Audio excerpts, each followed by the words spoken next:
বর্তমানে প্রায় মানুষের মুখে শোনা যায় এখনকার ছবি নাকি বক্স অফিসে তেমন ব্যবসা করে না। তো ভিউয়ার্স, এই কথাটা কতটুকু সত্যি চলুন আজকের এই ভিডিওতে প্রমাণ সহ দেখে নেওয়া যাক। 90s-এ এমন একটা সময় ছিল বলিউড ছবিকে বাংলা ছবি বক্স অফিসে খুবই ভালোভাবে টক্কর দিত। আমার সাথে অনেকেই একমত নাও হতে পারেন, তবে এই কথাটাই বাস্তব। একটা সময় আমাদের বাংলা সিনেমায় কিন্তু বলিউডের সিনেমাকে বক্স অফিসে ভালোভাবে টক্কর দিয়েছিল।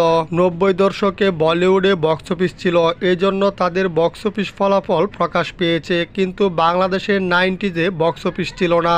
এমনকি বর্তমানেও বাংলাদেশে বক্স অফিস নেই। 90s-এ শাহরুখ খানের দিলওয়ালে দুলহান লে যায়েঙ্গে সিনেমাটি প্রায় 70 কোটি টাকার উপরে টিকিট বিক্রি করেছিল।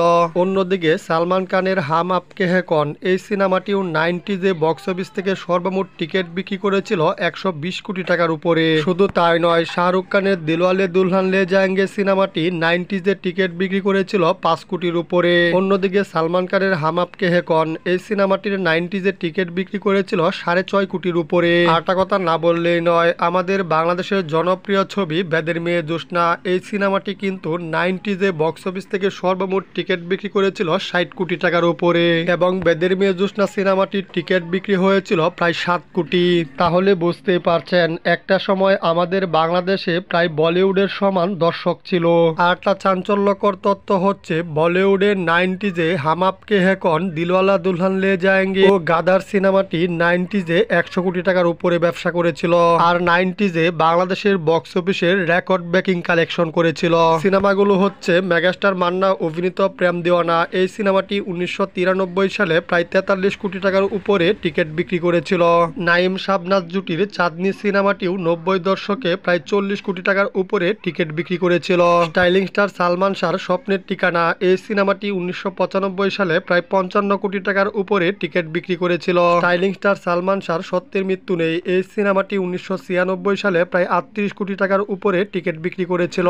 মান্নার শান্ত কেন মাস্তান এই সিনেমাটি 1998 সালে প্রায় 60 কোটি টাকার মতো টিকিট বিক্রি করেছিল।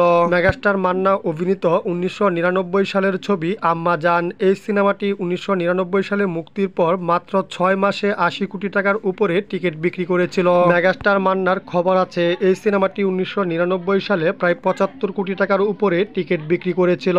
তাহলে বুঝতে পারছেন বলিউডে 90s-এ 3 থেকে 4টি সিনেমা 40 কোটি টাকার উপরে টিকিট বিক্রি করেছিল, সেখানে বাংলাদেশের প্রায় 7 থেকে 8টি সিনেমা 40 কোটি টাকার উপরে টিকিট বিক্রি করেছিল।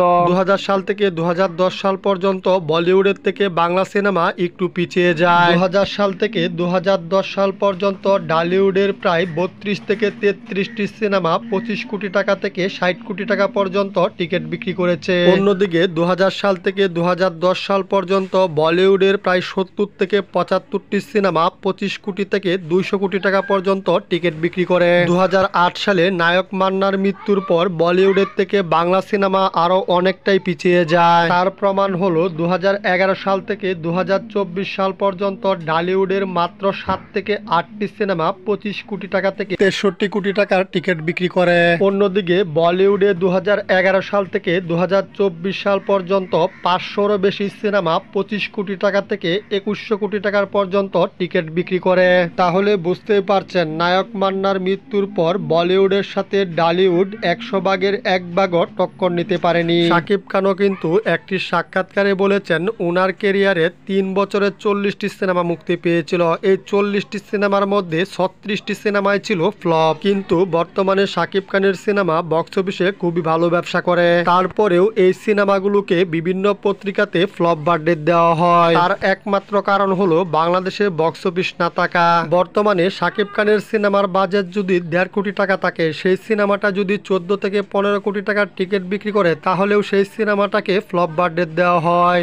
বলিউডে একটা সিনেমার বাজেট যদি 5 কোটি টাকা থাকে, সেই সিনেমাটা যদি 15 কোটি টাকার টিকিট বিক্রি করে, সেই সিনেমাটার প্রযোজক পাবে প্রায় 12.5 কোটি টাকা। সেই হিসাবে বলিউডের এই সিনেমাটা কিন্তু হিট হয়। আর বর্তমানে শাকিব খানের তুফান সিনেমাটি প্রায় 63 কোটি টাকার টিকিট বিক্রি করেছে। বাজেট বাদে প্রযোজকের পকেটে ঢুকেছে মাত্র 4 থেকে 5 কোটি টাকা।